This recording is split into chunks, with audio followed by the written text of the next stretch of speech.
Alright guys, so we're here back for the next step in winterizing.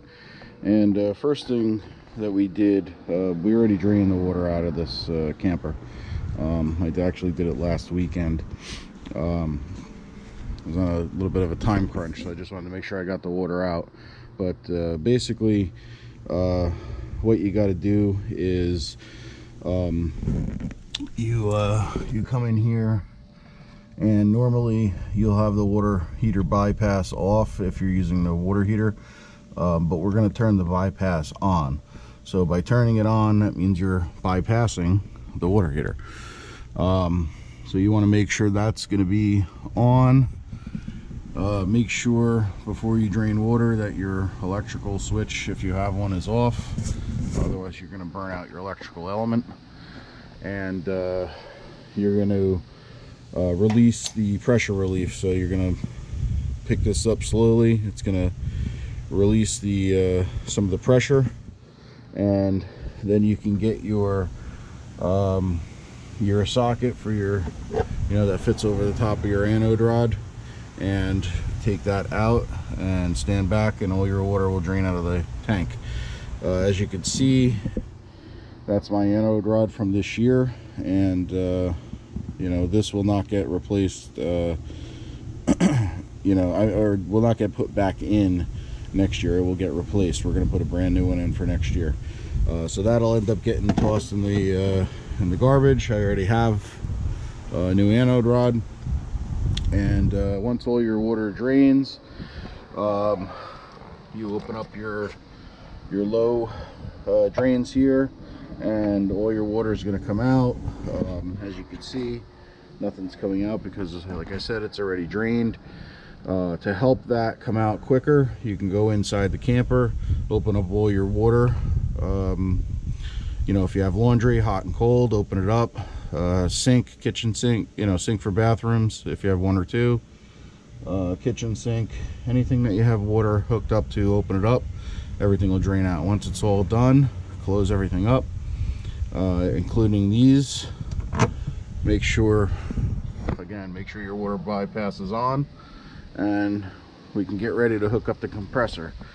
Prior to hooking up the compressor, you're going to start it up, let it get up to full pressure, and you can see there's two regulators. One regulator has the pressure in the tank, which for this compressor is 100 psi. That is way too much for this camper. It'll blow some fittings and pipes and whatnot, so you've got to be careful.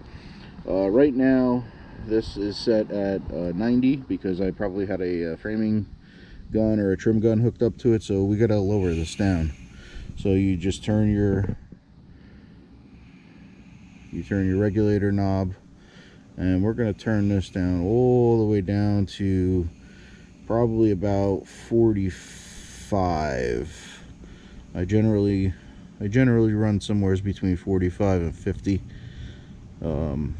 Yeah, so it's like about maybe 42-ish. That's good enough.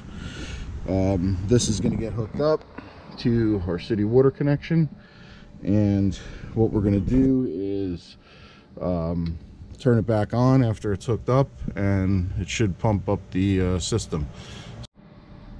All right, so compressors are all hooked up with air. We're going to turn it back on, and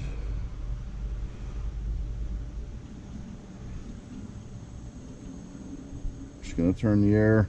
There we go.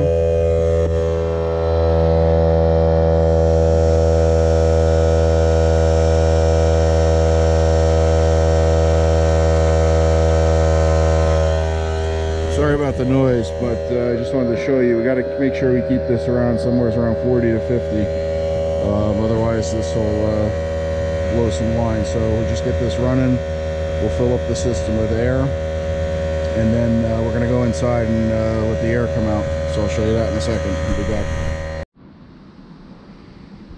Alright, so we got it all filled up with air, and again, you can see we're at about 43 or so. So what we're going to do is go inside the camper, and when we start opening some of our valves, you're going to see water come out, probably mostly air, but water. So I'm on the back side of the island right now, so here we go. Yeah, a little bit of water. So we're going to run that until it's just there.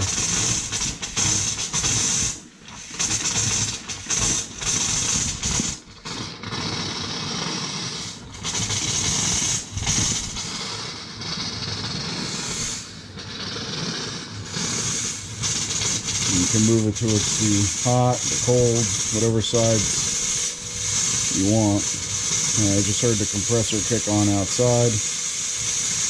You can see it's mostly air. Definitely some water coming out. Go back to this side. This is the cold side.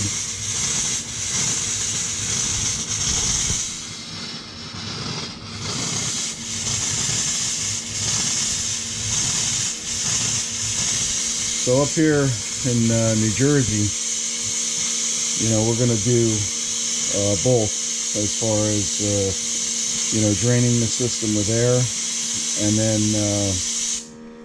and then we're basically going to add the antifreeze because it does get pretty cold up here. All right, so right now I'm in the back bathroom. We're going to do the same. We're going to start with the cold. So you can see, even though I drained the system down, there's still quite a bit of water that's in the system, and then obviously air. Let's swing to the other side, to the hot. Yeah, look at that.